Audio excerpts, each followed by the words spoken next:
দীর্ঘদিন প্রতিবেশীদের উপর আধিপত্য বিস্তার ও রাজনৈতিক চাপ প্রয়োগ করে চলা ভারতের অবস্থান এখন দুঃসহ সংকটে। এর মাঝখানে আজকে যখন আমরা খবর পেলাম যে ভারতীয় সেনাবাহিনীর ৩ জন সদস্য নিহত হয়েছেন, পাক ভারত চলমান উত্তেজনার মাঝে এবার রাজস্থান সীমান্তে গ্রেপ্তার পাকিস্তানের এক সেনা। ভারত পাকিস্তান উত্তেজনা এবার তুঙ্গে।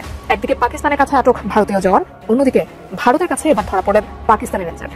ইট মারলে পাটকেল ছুড়ে জবাব দেওয়ার হুঁশিয়ারি দিয়েছেন শাহবাজ শরীফ। অপরদিকে পাকিস্তানের হামলা চালাতে মরিয়া ভারত, কিন্তু কিছুই করতে পারছে না, শুধুমাত্র কথার লড়াই চালিয়ে যাচ্ছে তারা। চীন ভারত সীমান্ত নাকি সংঘর্ষ হয়েছে, তাহলে কি পাকিস্তানের সঙ্গে উত্তেজনার মাঝে নতুন করে চীনের সাথেও দ্বন্দ্বে জড়িয়েছে ভারত? বাংলাদেশের নাগরিকরা এই মুহূর্তে মনে করে যে ভারতের চেয়ে পাকিস্তান ভালো বন্ধু, এটা আমরা মনে করি।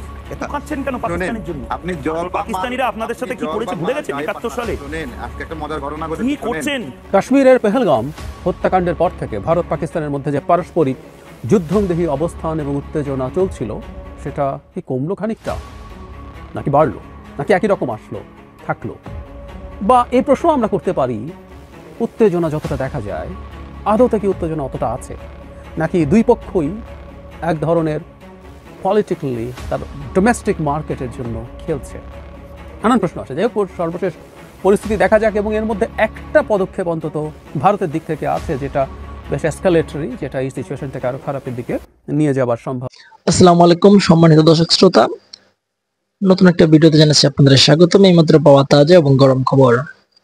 দর্শক শ্রোতা, ডক্টর মোহাম্মদ ইউনূস কেমন ভয়ঙ্কর তথ্য জানিয়েছে গণমাধ্যমে, সেই বিষয়টি দেখতে পারেন আজকের এই ভিডিওতে। বিশেষ করে আজকের এই ভিডিওটি খুবই গুরুত্বপূর্ণ এবং চাঞ্চল্যকর। আশা রাখবো সম্পূর্ণ ভিডিওটি দেখবেন, একটু স্কিপ করবেন। আমি আর বেশি কথা বাড়াবো না, সরাসরি আপনাদের বিস্তারিত ভিডিওতে নিয়ে যাবো। তার আগে একটা রিকোয়েস্ট করবো, যারা এরকম ভিডিও দেখতে পছন্দ করেন এই চ্যানেলটি সাবস্ক্রাইব করে পাশে থাকা বেল আইকনটি বাজিয়ে রাখবেন। ইতিমধ্যে এই চ্যানেল সাবস্ক্রাইব করে দিয়েছেন, তাদের জানাচ্ছি অসংখ্য ধন্যবাদ। চলুন এই ভিডিওতে লাইক করে দিন, আমরা বিস্তারিত ভিডিওগুলা মোবাইলের স্ক্রিন থেকে ধারাবাহিকভাবে একের পর এক দেখে আসি।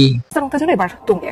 একদিকে পাকিস্তানের কাছে আটক ভারতীয় জওয়ান, অন্যদিকে ভারতের কাছে এবার ধরা পড়েন পাকিস্তানি রেঞ্জার। দুদেশের মধ্যে কি ঘটছে?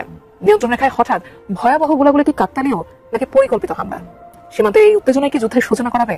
বিস্তারিত জানাচ্ছেন ইশতিয়াক হোসেন।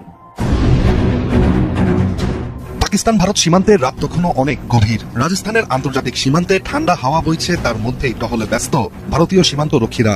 এমন এক মুহূর্তেই হঠাৎ ধরা পড়ে এক অচেনা ছায়ামূর্তি। কাছে আসতেই পাকিস্তানি রেঞ্জার দেখে চমকে ওঠে বিএসএফ। কিন্তু কে এই রেঞ্জার, কিভাবে আর কি উদ্দেশ্যে তিনি এলেন সীমান্ত পার হয়ে? এত সব প্রশ্নে যখন ধোঁয়াশা, তখনই খবর ছড়িয়ে পড়ে পাকিস্তানের কাশ্মীর সীমান্ত বরাবর এলওসি বা নিয়ন্ত্রণ রেখাতে শুরু হয়ে গেছে ভারী গোলাগুলি। এই ঘটনার মধ্য দিয়েই ভারত পাকিস্তান সীমান্তে ফের চড়তে শুরু করেছে উত্তেজনার পারদ। রাজস্থানের আন্তর্জাতিক সীমান্তে এক পাকিস্তানি রেঞ্জারকে আটক করেছে ভারতীয় সীমান্ত রক্ষা বাহিনী বিএসএফ। বিএসএফ এর পক্ষ থেকে বিষয়টি নিশ্চিত করা হলেও এখন পর্যন্ত ওই রেঞ্জারের পরিচয় প্রকাশ করা হয়নি।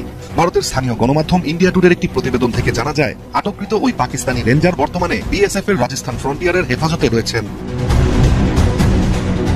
ভয়াবহ এই ঘটনাটি ঘটে এমন এক সময় যখন দুই দেশের মধ্যে সম্পর্ক রয়েছে সবচেয়ে নাজুক অবস্থানে। কারণ 23 এপ্রিল পাঞ্জাব সীমান্তে দায়িত্ব পালনকালে ভুল করে সীমান্ত পার হয়ে পড়েছিলেন বিএসএফ কনস্টেবল পূর্ণম কুমার শাহ। পরে পাকিস্তানি রেঞ্জাররা সাথে সাথেই তাকে আটক করে। এখন পর্যন্ত তাকে ফিরিয়ে দেওয়ার ব্যাপারে পাকিস্তানের পক্ষ থেকে কোনো উত্তর পাওয়া যায়নি, বরং তার ছবি ছড়িয়ে পড়েছে পাকিস্তানি সামাজিক যোগাযোগ মাধ্যমে, যেখানে তার চোখ বাঁধা, পাশে পড়ে আছে তার অস্ত্র ও অন্যান্য জিনিসপত্র।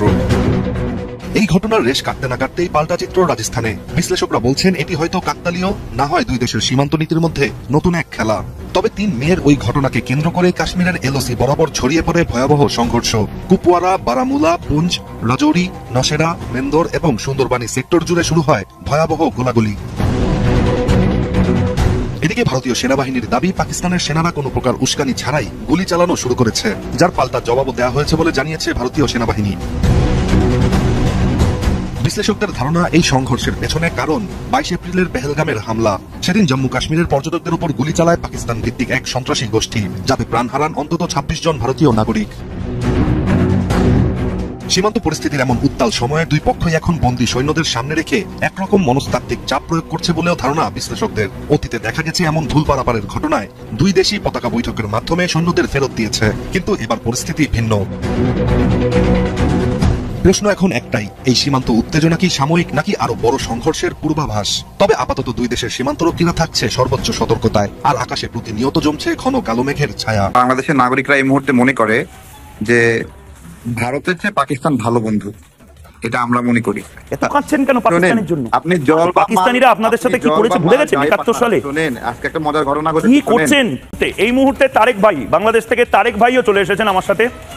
তারেক ভাই হয়তো কোনোদিন আই লাভ ইউ ইন্ডিয়া বলবে না, আই লাভ ইউ ময়ূক বলবে না, কিন্তু আই লাভ ইউ পাকিস্তান বোধহয় বলবে। তারেক ভাই দেখছেন তো পাকিস্তানের কি অবস্থা। আবারও বলছি, ভারতের সাথে বন্ধুত্ব করুন। দুধ চাইলে ক্ষীর কেন, ক্ষীর, পনির, ডাল, ভাত, ডিম, রুটি, ওষুধ, হেডফোন সব দেবো, কিন্তু পাকিস্তানের সাথে বন্ধুত্ব করলে কি হতে পারে ভারত বোধহয় বুঝিয়ে দেবে। তারেক ভাই অনেকদিন পরে এলেন। আপনি কি আমাকে কথা বলার সুযোগ দিচ্ছেন? এখন এখন কি আমার ফ্লোর? দিচ্ছি। আচ্ছা, অনেক ধন্যবাদ। আমি তো মনে করি এবং বাংলাদেশের নাগরিকরা এই মুহূর্তে মনে করে যে ভারতের চেয়ে পাকিস্তান ভালো বন্ধু, এটা আমরা মনে করি।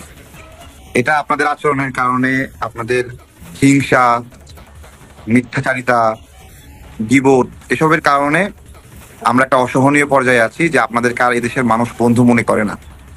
এটা স্বাভাবিক একটা ব্যবস্থাপনা এখানে, এটা হলো এই আর কি। আর আপনারা পানিকে অস্ত্র হিসেবে ব্যবহার করেন, যে পানি মানুষের জীবন। এটা আপনাদের জানা উচিত যে এটা করা উচিত কিনা, তাই না? যখন আমাদের শুষ্ক মৌসুম থাকে তখন সবগুলো বাঁধ বন্ধ করে দেন, আবার বর্ষার মৌসুমে ছেড়ে দিয়ে ক্ষতি করেন। তারেক ভাই, আমরা কিভাবে বন্ধু তারেক ভাই বলেন? আপনার তো মনে হচ্ছে এবার কেঁদে কেটে লাট হয়ে যাবেন। একটু জল পাঠাবো, একটু রুমাল পাঠাবো?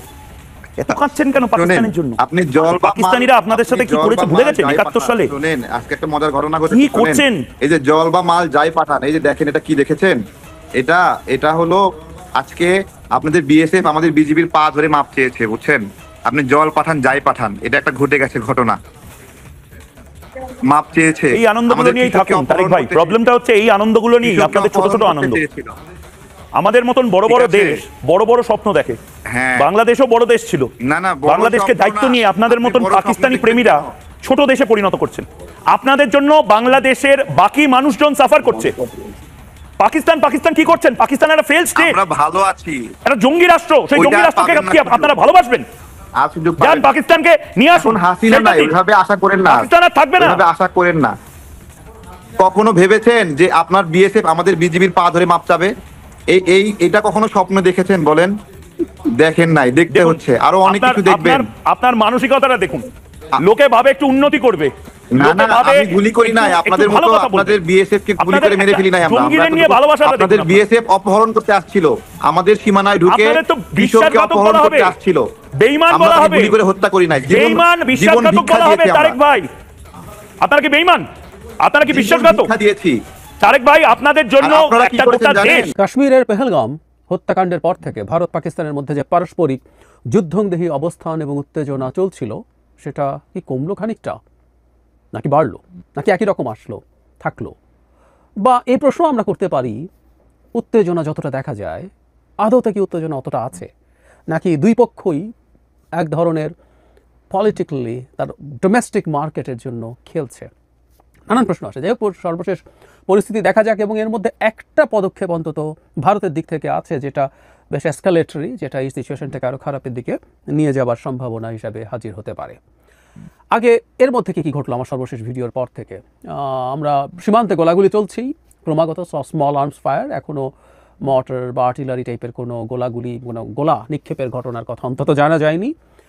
গুলি চলছে প্রচুর।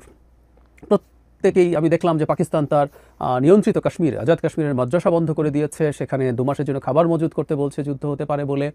ভারতের দিকে খেয়াল করলাম যে তারা লাইন অফ কন্ট্রোলের এই পারে তাদের কতগুলো গ্রামগুলোর মধ্যে এক ধরনের তাদের নিজস্ব প্রযুক্তিতে তৈরি বাংকার মতো আছে, সেগুলো তারা ধোয়া মোছা করছে, তারা সেই যুদ্ধের জন্য প্রস্তুত হচ্ছে। এরকম একটা প্রস্তুতির ভাব দেখা যাচ্ছে দুপক্ষে। ভারত পাকিস্তানের একজন রেঞ্জার, মানে পাকিস্তানের বর্ডারে যারা আমাদের বিজিবি বা ভারতের বিএসএফের মতো, তাদের একজনকে আটক করেছে, আবার একজন বিএসএফ জওয়ানও পাকিস্তানিদের হাতে আটক হয়েছে। এগুলো ঘটেছে গতকাল। ইনফ্যাক্ট সবচেয়ে ভারতে খুবই আলোচনায় হঠাৎ করে আসলো যে তাদের এয়ার চিফের সাথে, ইন্ডিয়ান এয়ারফোর্সের চিফের সাথে জনাব মোদি তার নিরাপত্তা বিশেষজ্ঞ, নিরাপত্তা উপদেষ্টাদের সহ বৈঠক করেছেন। তার আগে তিনি নেভি চিফের সাথেও বসেছেন, এর আগেও বসেছেন, কিন্তু বিশেষ করে বিমান বাহিনী প্রধানের সাথে বসাটাকে অনেকে আবার একটা সকল সার্জিক্যাল এয়ার স্ট্রাইকের সূচনা বা শুরু হিসেবে দেখতে চাইছেন। আর সেটা কতটা সঠিক সেটা আলোচনা হতে পারে, কিন্তু এর দুদিন আগেই পাকিস্তান একটা ব্যালিস্টিক মিসাইল টেস্ট করেছে। আমরা অনেক আগে আমার বিশেষ করে জিওপলিটিক্স চ্যানেলে এই ক্রুজ মিসাইল, ব্যালিস্টিক মিসাইল এগুলো নিয়ে আলোচনা করেছিলাম। এটুকু একটু বলে রাখি, সেটা হচ্ছে নিক্ষেপ করে ফেলার পর নিয়ন্ত্রণ খুব বেশি থাকে না ব্যালিস্টিক মিসাইলের ওপরে, কিন্তু এটা অত্যন্ত ফাস্ট। ক্রুজ মিসাইল মূলত একটা ছোট অ্যারোপ্লেনের মতো, বিমানই বলা যায়, একটা ইঞ্জিন থাকে, স্লো স্পিড, কিন্তু এটা কন্ট্রোল করা যায়। যেহেতু এই ব্যালিস্টিক মিসাইলটার পাল্লা 450 কিলোমিটার এবং এটা বোথ মানে কনভেনশনাল এবং নিউক্লিয়ার ওয়েপন ক্যারি করতে পারে, এটা মাথায় রাখতে হবে। এবং এই উত্তেজনাকর অবস্থার মধ্যে এরকম একটা ব্যালিস্টিক মিসাইল টেস্ট করাকে পাকিস্তানের দিক থেকে উত্তেজনাকে বাড়িয়ে দেওয়ার চেষ্টা হিসেবে দেখা হচ্ছে। যাই হোক, ওই যেটা বলছিলাম যে ভারতের এয়ারফোর্সের প্রধান যখন বলছেন, ভারতের মিডিয়াতে তীব্র শোরগোল, এবং ভারতের মিডিয়াতে এখনও প্রায় সব মিডিয়া, হাতে গোনা দু একটা বাদ রেখে আমি অন্তত দ্য ওয়্যারে দেখেছি ভারতের আসলে অবস্থা কী, ভারত কতটুকু কী করতে পারে, এবং ভারতের এয়ারফোর্সের পরিস্থিতি নিয়ে একজন স্পেশালিস্ট, তিনি ইয়েল ইউনিভার্সিটির লেকচারার, আমি পেলে এটা আপনাদেরকে দিয়ে দেব, সেখানে তিনি জানাচ্ছেন আসলে ভারত কতটা দুর্বল অবস্থায় আছে, কতটা বিপদগ্রস্ত অবস্থায় আছে, এবং এই সব কিছু নিয়ে তার পক্ষে একটা ছোটোখাটো স্কেলে যুদ্ধে জড়ানো কতটা কঠিন। কারণ যুদ্ধ ছোট স্কেলে করব বলা যায়, কিন্তু এটা সবসময় পারা যাবে কিনা সন্দেহ আছে। বিশেষ করে পাকিস্তানের দিক থেকে এবার টাফ রিটালিয়েশনের আলাপ তোলা হতে পারে সেটা, এবং পাকিস্তানও চাইতে পারে ভারতকে তার দিকে চাপ দিতে, কারণ ভারত কিছু একটা করবে, পাকিস্তানও মুখ বাঁচানোর মতো কিছু করবে, সেটা না হয়ে মানে কিছু একটা ঘটলে পাকিস্তানের ভেতরে আমি আক্রমণ করছি, ভারতের এই ধরনের অ্যাটিটিউডের বিরুদ্ধে দাঁড়াতে পারে। ফলে ভারতে যারা সেন্সিবল অ্যানালিস্টস আছেন তারা অনেকেই মনে করেন হুটহাট করে এর মধ্যে ঝাঁপ দেওয়া ঠিক হবে না। আবার উল্টো 7 দিনের বেশি পাকিস্তান টিকতে পারবে না ধরনের আলাপ দেয়া তথাকথিত সামরিক বিশেষজ্ঞরাও আছে। কিন্তু যেটা হয়েছে, ভারতের মিডিয়া মূলত যেগুলো বিজেপির সাথে অ্যালাইন্ড, তারা তীব্র যুদ্ধোন্মাদনা উস্কে দিচ্ছেন, এবং আমি মনে করি এই উন্মাদনা তৈরিটা তারা বিজেপির পক্ষের অ্যালাইন্ড, কিন্তু তারা বিজেপির জন্য এবং মোদির জন্য ক্ষতি করছেন, কারণ তীব্র চাপ তৈরি হচ্ছে। এবং এই যে এয়ারফোর্স চিফের সাথে যখন বসছেন, এটাকে নিয়েও তারা নানা রকম আলাপ আনছেন যে অচিরেই সম্ভবত একটা অ্যাটাক হতে যাচ্ছে। ওদিকে আবার এই যে অ্যাটাক করব ভাব কিন্তু করছে না। পাকিস্তানের তথ্যমন্ত্রী কিছুদিন আগেই বলেছিলেন যে 24 থেকে 36 ঘন্টার মধ্যে ভারত অ্যাটাক করবে, এরকম ক্রেডিবল ইন্টেলিজেন্সের রিপোর্ট তাদের আছে। এগুলোকে এনে আবার এটা ভারতের বিরাট কৌশল, এটা নিয়ে পাকিস্তানকে তারা খুবই চাপে রাখছে, পাকিস্তানের খবর করে দিচ্ছে, তারপর যে কোনো সময় তারা আক্রমণ করে ফেলবে। আবার কেউ বলছে হঠাৎ করে আক্রমণ করে ফেলে পাকিস্তানের প্রস্তুতির ঘাটতি থাকতো, তাতে ম্যাক্সিমাম প্রবলেম হতে পারতো। মানে অদ্ভুত সব আলোচনা, অদ্ভুত সব কথাবার্তা, এবং তীব্র উঁচু টোনে, মানে পাকিস্তানকে এখনই খেয়ে ফেলবো, শেষ করে ফেলবো, এই ধরনের আলাপ। যাই হোক, মূল ইস্যুটাতে আসে। আমি যে স্টেপটাকে এই সব কিছুর মধ্যে আমি সবচেয়ে গুরুত্বপূর্ণ হিসাবে দেখতে চাই, সেটা হলো ভারত ইন্ডাস ওয়াটার ট্রিটি তো স্থগিত করেছে, এবং এটা নিয়ে পাকিস্তানের reaction was very very tough. তারা অলরেডি একটা স্টেপও নিয়েছে, সেটা হচ্ছে একটা নদী চেনাব, যেটার পানি পাকিস্তানে যাওয়ার কথা। মানে আমি একটু বেসিক বলে রাখি, ইন্ডাস ওয়াটার ট্রিটি যেটা হয়েছিল 1960 সালে বিশ্বব্যাংকের মধ্যস্থতা, যে চুক্তিটা ভারত পাকিস্তানের মধ্যে যুদ্ধ যতবার হয়েছে, যুদ্ধের সময় পর্যন্ত এটি ডিসকন্টিনিউড হয়নি, এবং সেটা এবার ভারত স্থগিত ঘোষণা করেছে। আমি আগে একটা ভিডিওতে বলেছিলাম এবং দেখিয়েছিলাম আপনাদেরকে ডকুমেন্ট, যে ভারত দীর্ঘদিন থেকে এটার আলাপ তুলছে যে এটা তাদের জন্য বৈষম্যমূলক। এক অর্থে সমস্যা আছেও, যে তিনটা করে নদী দুই পক্ষকে দেওয়া হয়েছে। পাকিস্তানের ভাগে যে নদীগুলো পড়েছে সেগুলোর পানি প্রবাহের পরিমাণ ভারতের নদীর দ্বিগুণের বেশি। পাকিস্তানে যে 3টা নদী আমরা অনেকেই জানি হয়তো, ইন্দাস, যেটাকে আমরা সিন্ধু হিসাবে চিনি, ঝিলাম এবং চেনাবকেও বাংলায় আমরা নামটা অনেকে শুনে থাকবো, চন্দ্রভাগা, আর ঝিলাম সম্ভবত বিতস্তা। এই 3টা নদী, এগুলোর বেসিকটা হচ্ছে 30% পানি ভারতে থাকবে, 70% পাকিস্তানে যাবে। ভারত এটাকে মডারেটলি তার ইরিগেশনের জন্য ব্যবহার করতে পারবে, কিন্তু অন্যান্য অনেক ইউজ, যেমন হাইড্রো ইলেকট্রিক প্রজেক্ট তৈরি করার ক্ষেত্রে, বিদ্যুৎ উৎপাদন, মাছ চাষ, ট্রান্সপোর্ট, এগুলোর ক্ষেত্রে ইচ্ছে মতো সে ব্যবহার করতে পারবে, এই আলাপ আছে। তার মানে পানি ডাইভার্ট করার ক্ষমতা ভারতের খুব কম। তাতে যেটা হয়েছে, এগুলোর উপরে পানি ডাইভার্ট করার সক্ষমতা ভারতে তৈরি হয়নি। যখন বলা হচ্ছে চুক্তি আমরা সরে আসলাম, তখন তারা আসলে স্থাপনা তৈরি করতে হবে। কেউ বলছে 2 বছরের মধ্যে ফাস্ট ট্র্যাক করে ফেলো, কেউ বলছে যত দ্রুত সম্ভব করে পানি ডাইভার্ট করো, পাকিস্তানকে পানিতে মারো। কারণ পাকিস্তানের কৃষির অন্তত 80% ইরিগেশন ডিপেন্ড করে এটার উপর, এবং এই পানি না গেলে পাকিস্তানের আসলে ডিজাস্টার হবে। এবং পাকিস্তান রাইটলি এটাকে এই ঘোষণাটাকে অ্যাক্ট অফ ওয়ার বলছে। অবশ্যই এটা বলে পাকিস্তান তার নিজের ওপর একটা চাপ তৈরি করছে। আমি সেই প্রসঙ্গে আসবো এবং আমাদের নিশ্চয়ই মনে আছে এটা নিয়ে প্রচুর আলোচনা হচ্ছে। বিলওয়াল ভুট্টো এরকম একটা উক্তি করেছেন, আইদার এসব নদী দিয়ে পানি আসবে অথবা ভারতীয়দের রক্ত। হয়তো অনেকেই দেখেছেন যে ইউরোপীয় ইউনিয়নের কিছু কর্তা ব্যক্তি তারা অতি সম্প্রতি একটি বক্তব্য দিয়েছেন।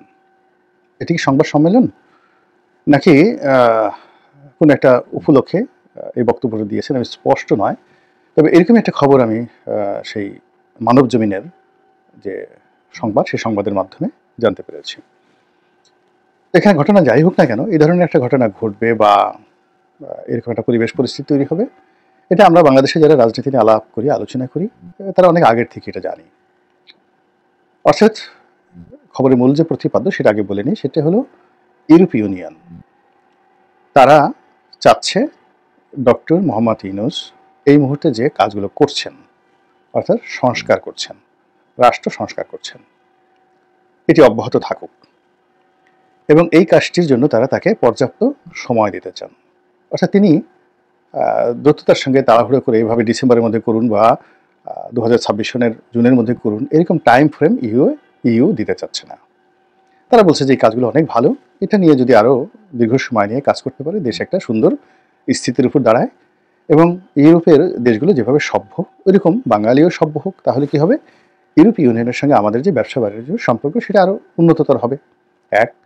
2 নম্বর হলো যে ডক্টর মোহাম্মদ ইউনূস তিনি একজন পিএইচডি হোল্ডার, ইউরোপে থেকেছেন, ভালো ইংরেজিতে কথা বলেন, তারপরে তার যে পোশাক আশাক যা কিছু আছে এগুলোর মধ্যে ওরকম একটা রাজস্বিকতা নেই, একজন সাধারণ আমজনতা। যেমন ইউরোপে ঠিক এই জিনিসটি দেখা যায় যে অনেক বড় বড় প্রেসিডেন্ট রয়েছেন, তারা কোট টাইয়ের পরিবর্তে সাধারণ গেঞ্জি পরে কেটস পরে তারা ঘুরে ঘুরে বেড়ান এবং জনগণ কে মন্ত্রী কে এমপি কে রাষ্ট্রপ্রধান এগুলো নিয়ে মাথা ঘামায় না। তো ওই যে ইউরোপের যে একটা কালচার, বেশভূষাতে আভিজাত্য না দেখানো, সাজুগুজু না করা, মুখে মেকআপ না দেওয়া, তারপরে শেষে দামি দামি কোট উপহার নেওয়া, টাই উপহার নেওয়া, অনেক দামি ঘড়ি, এগুলো তো ম্যাক্সিমামই তারা কিনে না, ঘুষ নেয়। আমাদের এই তৃতীয় বিশ্বের যে দেশগুলো এক একটা ঘড়ি নাকি 50 লাখ 60 লাখ টাকা দাম, সেই রোলেক্সের দামি ঘড়িগুলো, ডায়মন্ডওয়ালা পুরো হোয়াইট গোল্ডের যে ঘড়িগুলো আছে, এক একটা ঘড়ির দামই নর্মাল রেঞ্জে 50 লাখ টাকা এবং বিগত আমলে অনেক মন্ত্রীর হাতে এরকম 50 লাখ টাকা দামের ঘড়ি ছিল। তো এরকম ঘড়ি অনেকে পরেন, যেটা ইউরোপীয় যারা লোকজন রয়েছেন তারা এগুলো অভ্যস্ত না, তারা ঘড়িই পরেন না, মোবাইলও ব্যবহার করেন। অনেকে দেখা গেল যে এই আইফোনও ব্যবহার করেন না, সাধারণ টাচ মোবাইলের পরিবর্তে ওই যে বাটন মোবাইল এগুলো তারা ব্যবহার করেন রাজনীতিবিদরা, তাদের মধ্যে এই জিনিসগুলো নাই। তো ফলে কী হচ্ছে, ডক্টর মোহাম্মদ ইউনূসের যে এই যে স্বাভাবিক জীবনযাপন এটি ইউরোপীয়রা খুব পছন্দ করছে, তিনি যে সংস্কারের কথা বলছেন সেটাও পছন্দ করছেন। তার বাইরে ডক্টর মোহাম্মদ ইউনূসের সঙ্গে তার যে ব্যক্তিগত সম্পর্ক, বহু যুগ ধরে সম্পর্ক, সেই সম্পর্কের ধারাবাহিকতায় তারা তো অবশ্যই চাইবেন যে তাদের বন্ধু মানুষ দীর্ঘদিন ক্ষমতায় থাকুক। দ্বিতীয়ত আপনারা জানেন যে ইউরোপের মধ্যে সেই ইউরোপিয়ান ইউনিয়ন যেটা রয়েছে ইউ, তো সেখানে সবচেয়ে দুটো দেশ গুরুত্বপূর্ণ, তার মধ্যে 1 নম্বর দেশ হলো ফ্রান্স। আগে ইংল্যান্ডের এখানে একটা গুরুত্ব ছিল, ইংল্যান্ড যেহেতু এখান থেকে বের হয়ে গেছে ইউ থেকে, এখন জার্মানি আছে আর ফ্রান্স আছে। তো জার্মানি এই মুহূর্তে আসলে বহির্বিশ্বের রাজনীতি নিয়ে মাথা ঘামায় না, তারা এমনি ইউক্রেন যুদ্ধ নিয়ে মারাত্মক সমস্যার মধ্যে রয়েছে। কাজেই ইউর যে মূল যে চাবিকাঠি এটি মূলত ইমানুয়েল ম্যাক্রো, যিনি ইউর অন্যতম সদস্য রাষ্ট্র ফ্রান্সের প্রেসিডেন্ট, তিনি মূলত ইউ নিয়ন্ত্রণ করেন। তিনি যদি বলেন রাত, রাত, দিন, দিন। ইউর সদর দপ্তর ব্রাসেলসে, ওখানে যে বেলজিয়াম খুব ছোট একটা রাষ্ট্র, ওখানে লুক্সেমবার্গ খুবই ছোট রাষ্ট্র, তারপর ওখানে সুইডেন আছে, নরওয়ে আছে, ফিনল্যান্ড আছে, তারা খুবই ছোট রাষ্ট্র, ছোট ছোট রাষ্ট্র। তো কাজেই সেই দিক থেকে পরাশক্তি হিসেবে এখানে ফ্রান্স যে গুরুত্বপূর্ণ ভূমিকা পালন করেন। তো সেই গুরুত্বপূর্ণ ভূমিকা পালন করার কারণে কি হচ্ছে, ফ্রান্স যেটা বলেন ওটা ইউ এর ভাষা হয়ে যায়। তো আপনারা জানেন যে ফ্রান্সের যিনি প্রেসিডেন্ট রয়েছেন মিস্টার ইমানুয়েল ম্যাক্রো, তো ইমানুয়েল ম্যাক্রোর সঙ্গে ডক্টর মোহাম্মদ ইউনূসের ব্যক্তিগত খুবই ভালো সম্পর্ক, বন্ধুত্বপূর্ণ সম্পর্ক রয়েছে।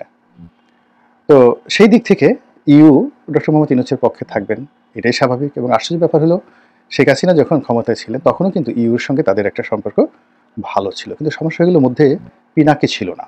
অর্থাৎ ডক্টর পিনাকি ভট্টাচার্য ফ্রান্সে বসবাস করে শেখ হাসিনার বিরোধিতা করতেন, আর এখন দুটো একসঙ্গে, অর্থাৎ পিনাকি ডক্টর মোহাম্মদ ইউনূসকে অনেকটা লিবারেল মনে করছেন, তিনি চাপের উপর রেখেছেন ডক্টর মোহাম্মদ ইউনূসকে, কিন্তু তিনি এখনো পর্যন্ত মনে করেন না যে ডক্টর মোহাম্মদ ইউনূসের চাইতে বিএনপি বা যাকে বলা হয় আওয়ামী লীগ ভালো, বা আওয়ামী লীগ কোনো মতে ফিরে আসুক, এটা ডক্টর পিনাকি কোনো মতে চাচ্ছেন না।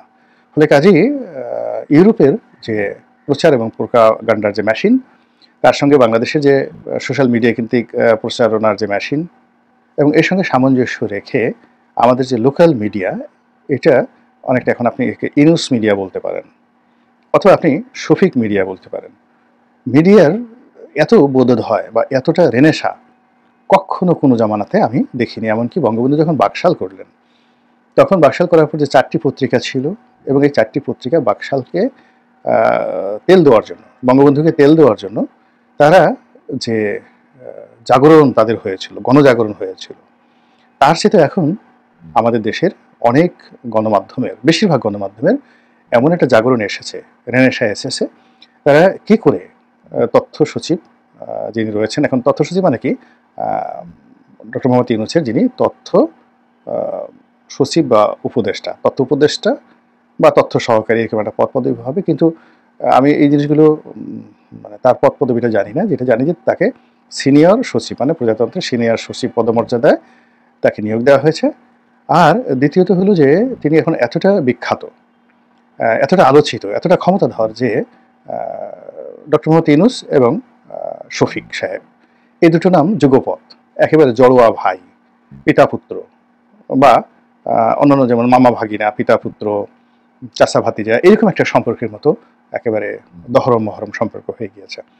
এখন ডক্টর মোহাম্মদ ইউনূসের সঙ্গে এমনি আগে থেকে মিডিয়ার একটা ভালো সম্পর্ক, তার সঙ্গে জনাব শফিকেরও এই নতুন পদ পদবীর কারণে স্থানীয় মিডিয়ার সঙ্গে সম্পর্ক। আর তিনি যেহেতু একসময় বিদেশি সংবাদ মাধ্যম এএফপির বাংলাদেশ ব্যুরো চিফ ছিলেন, প্রধান ছিলেন, তো কাজেই আন্তর্জাতিক যে মিডিয়াগুলো, সেই মিডিয়াগুলোর সঙ্গে তার একটা সম্পর্ক থাকবে, এটাই স্বাভাবিক ব্যাপার।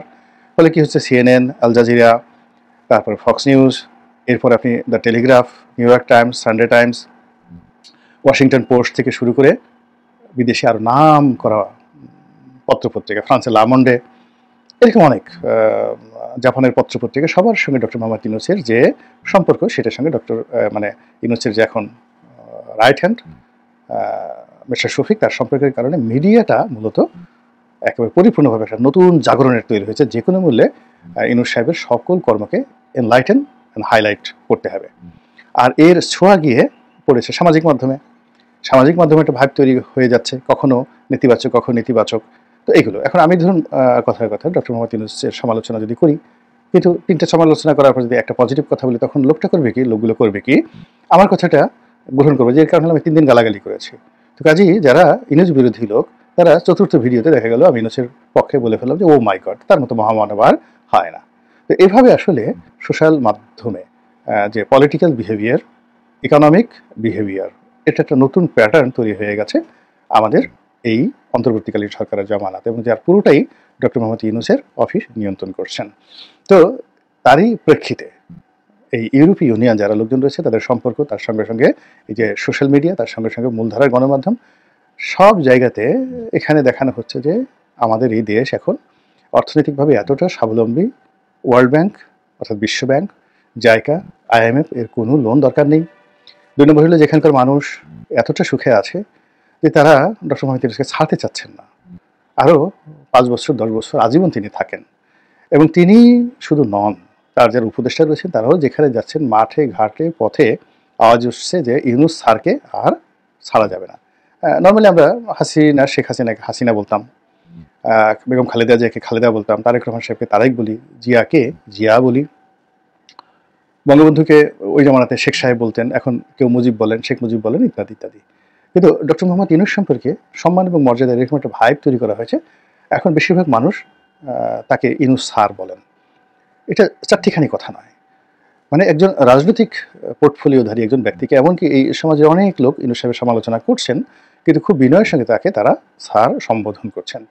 তো এটাই হলো ইউনূস মিডিয়ার একটা সফলতা, এবং সেই সফলতার ধারাবাহিকতায় ইউরোপীয় ইউনিয়ন রেসপন্ড করেছে, আমেরিকা রেসপন্ড করেছে। আমেরিকার অনেক কর্তা ব্যক্তি আসা যাওয়া করছেন গোপনে প্রকাশ্যে, অনেক সামরিক বেসামরিক ব্যক্তি আসছেন গোপনে প্রকাশ্যে, অনেকে এসে আমাদের সাথে কথা বলছেন, মানে আমজনতার সঙ্গে কথা বলছেন, অনেকে মিডিয়ার সঙ্গে কথা বলছেন, অনেকে আবার গোপনে সেনাপ্রধানের সঙ্গে, আবার গোপনে ডক্টর মোহাম্মদ ইউনূসের সঙ্গে কথা বলে যাচ্ছেন।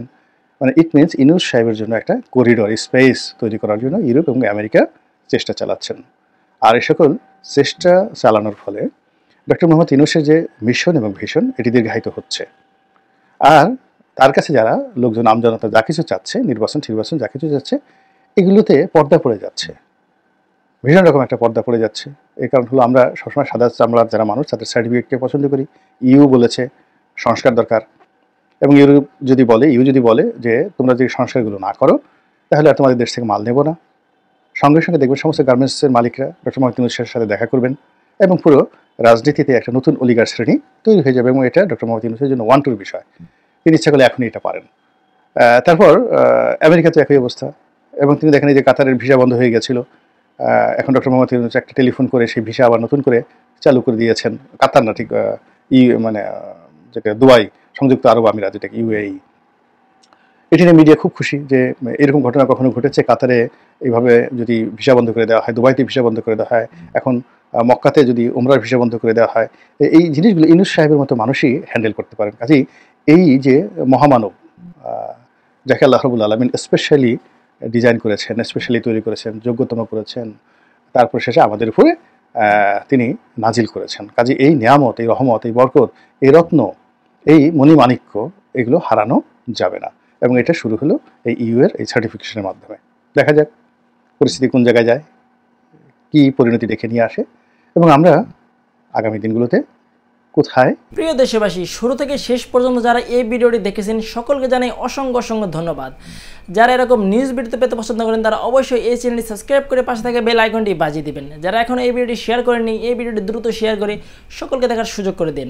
আজকের মতন এই পর্যন্ত, দেখা হচ্ছে পরবর্তী কোনো ভিডিও নিয়ে ইনশাল্লাহ।